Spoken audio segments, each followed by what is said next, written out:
नमस्कार विद्यार्थी मित्रांनो, आपण वापरत असलेल्या वस्तू या खरे तर निर्जीव असतात, पण त्यांच्या नित्याच्या उपयोगात येण्याने त्या वस्तूविषयी आपल्याला भावनिक ओढ वाटू लागते. त्यामुळे या वस्तूंना जरी माणसाप्रमाणे मन नसले तरी जाणीवपूर्वक त्यांना मन आहे असे समजून वागवले तर त्या प्रचंड सुखावतात असे कवी म्हणतात. म्हणजेच आपण जर वस्तूंना भावना आहेत असे समजून वागवले तर त्यामुळे वस्तूकडून आपल्याला मिळणाऱ्या सेवेचा आदर होतो व त्यामुळे जणू त्या सुखावतात, आनंदी होतात.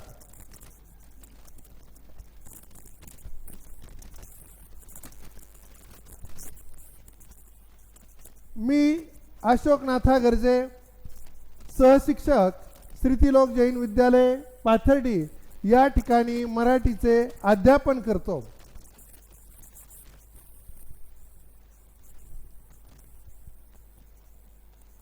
पद्य 6 वस्तू द भा धामणसकर यांची कविता आपण अभ्यासणार आहोत.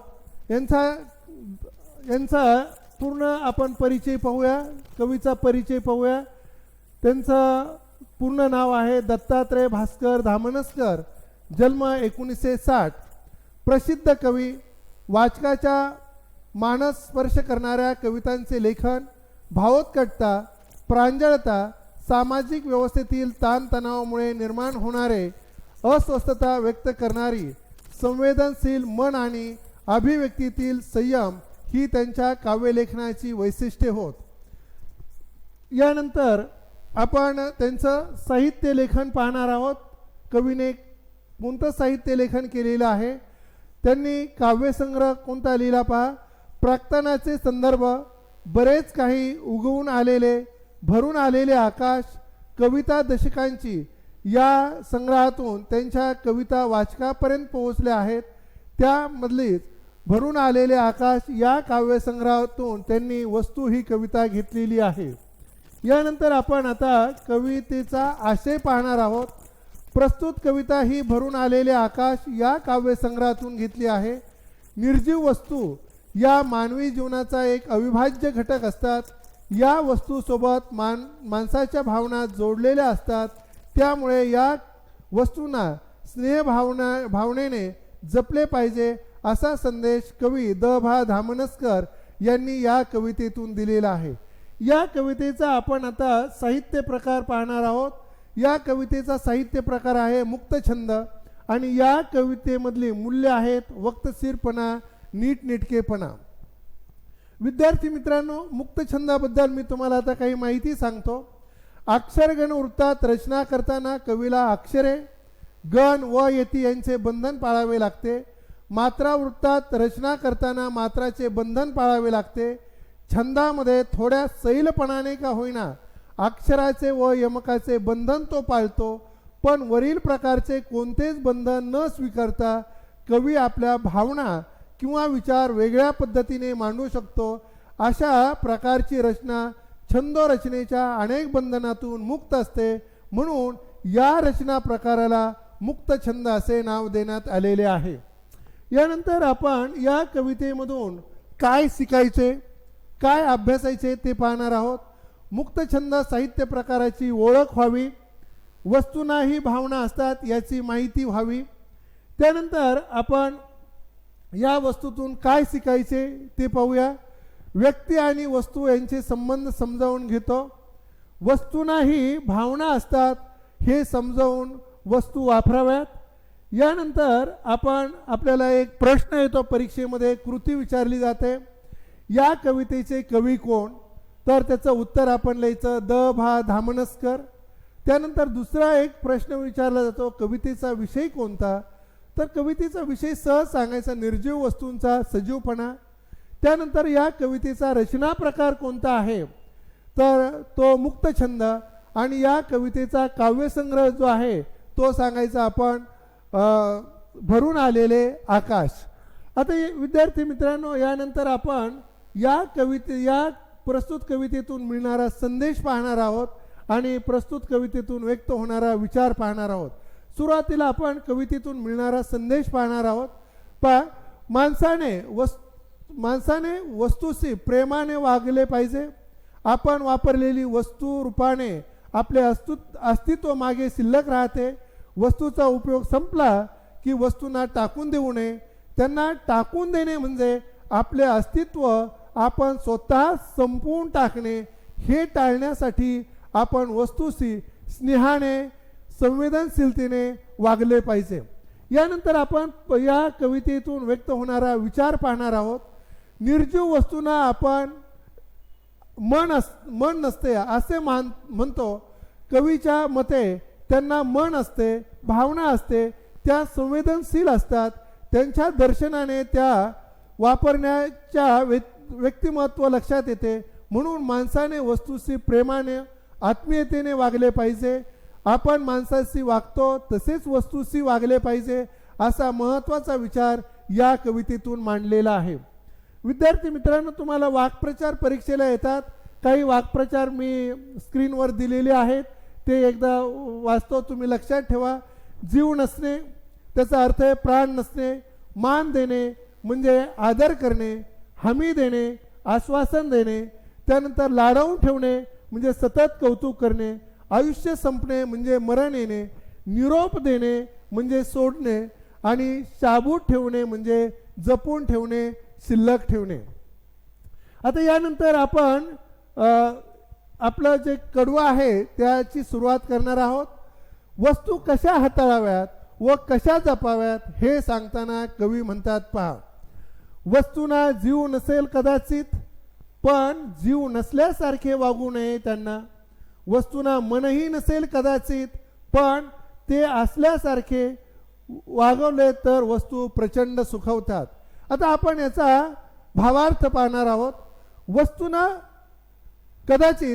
प्राण नसेल, पण म्हणून त्यांना निर्जीव समजून जीव नसल्यासारखे वागू नये.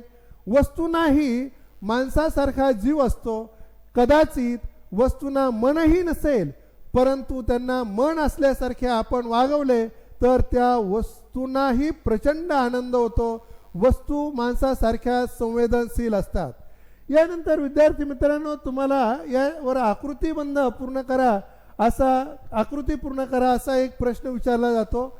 त्यामध्ये वस्तूजवळ माणसासारख्या नसणाऱ्या गोष्टी 2 सांगायच्या, एक जीव आणि मन. त्यानंतर आपण पुढचं जे कडवं आहे ते पाहणार आहोत.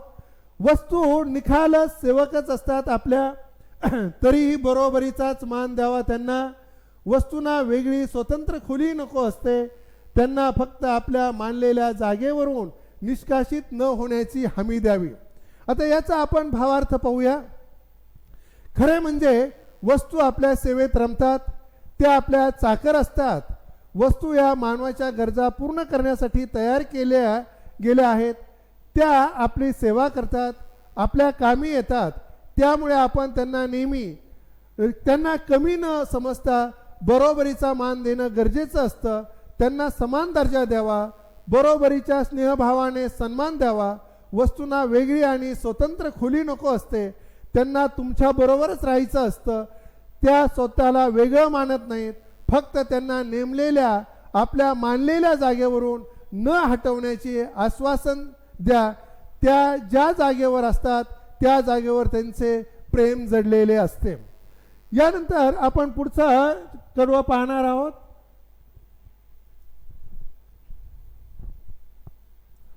वस्तूंनाही असते आवड स्वच्छ राहण्याची, हे हाताना लक्षात ठेवायला सांगा.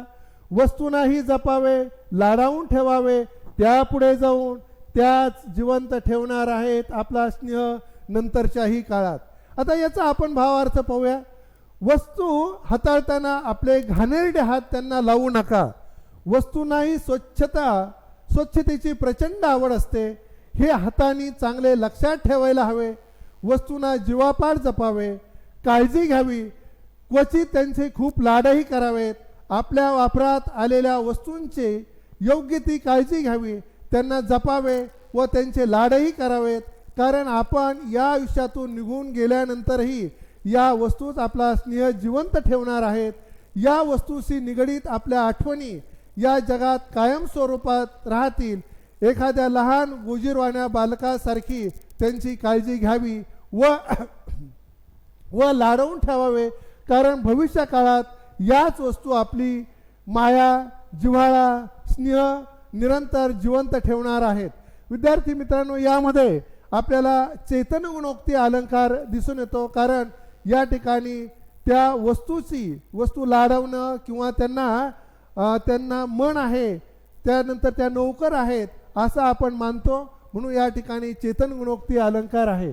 यानंतर आपण पुढचा चरण पाहूया. आयुष्य संपले की वस्तूंनाही आजवरच्या हक्काच्या घरात राहू देत नाहीत, तेव्हा कृतज्ञतापूर्ण निरोपाचा त्यांचा हक्क शाबूत ठेवावा. आता आपण याचा भावार्थ पाहूया. कुठल्याही वस्तूच्या कार्यक्षमतेस काही मर्यादा असतात. जेव्हा एखादी वस्तू वापरण्याजोगी योग्य राहत नाही, तेव्हा त्या वस्तूला तिने इतकी वर्षे दिलेल्या सेवेचा विचार न करता आडगळ समजून बाहेर काढले जाते. त्यामुळे वस्तूंना हक्काच्या घरात राहू दिले जात नाही असे कवी म्हणतात. माणसासारखेच वस्तूचेही आयुष्य संपते. मरणानंतर माणूस हक्काच्या घरामध्ये राहू शकत नाही, त्याला भावपूर्ण निरोप दिला जातो. त्याप्रमाणेच वस्तूंचेही आयुष्य संपले की आपण त्यांना हक्काच्या जागेवरून हलवतो. तेव्हा माणसाने हे लक्षात ठेवावे की त्यांनाही कृतज्ञतापूर्वक निरोप द्यायचा असतो. हा निरोपाचा हक्क त्यांचा शाबूत हक्क माणसाने कायम ठेवावा. त्यानंतर पुढे आपल्याला एक आकृती पूर्ण करा असा प्रश्न येतो. वस्तूची माणसासारखी असणारी वैशिष्ट्ये कोणती? तर आपण उत्तर लिहायचं. सेवक असतात, स्वच्छता आवडते, माणसासारखे लाडावणे. त्यानंतर चौकट पूर्ण करा असाही तुम्हाला प्रश्न येतो. यामध्ये नंतरच्या काळात वस्तूंना ठेवणारा टिंबटिंब, आपण त्या चौकटीमध्ये उत्तर लिहायचं आपला स्नेह. त्यानंतर दुसरा एक चौकट पूर्ण करा आहे शाबूत ठेवा असा वस्तूंचा हक्क, त्याचा उत्तर चौकटीमध्ये लिहायचं कृतज्ञता पूर्ण निरोपाचा. त्यानंतर तुम्हाला विद्यार्थी मित्रांनो एक गृहपाठ दिलेला आहे. त्या गृहपाठामध्ये पुढील काव्यपंक्तीचं रसग्रहण करा. गुण 4 असतात. हा प्रश्न जरा थोडासा आपल्याला डिटेल पाहायचा.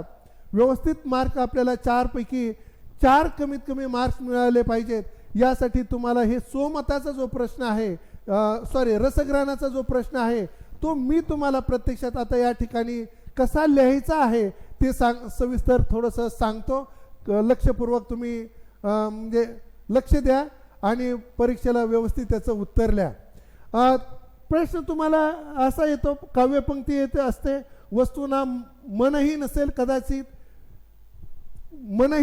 कदाचित अन्यायासारखे वागलो तर वस्तू प्रचंड सुखवतात अशी काव्यपंक्ती येते.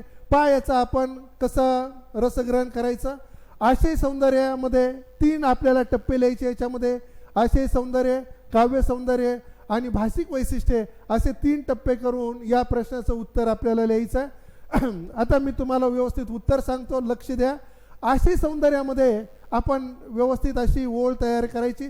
प्रस्तुत काव्यपंक्ती ही वस्तू या कवितेतील कवी द.भा. धामनसकर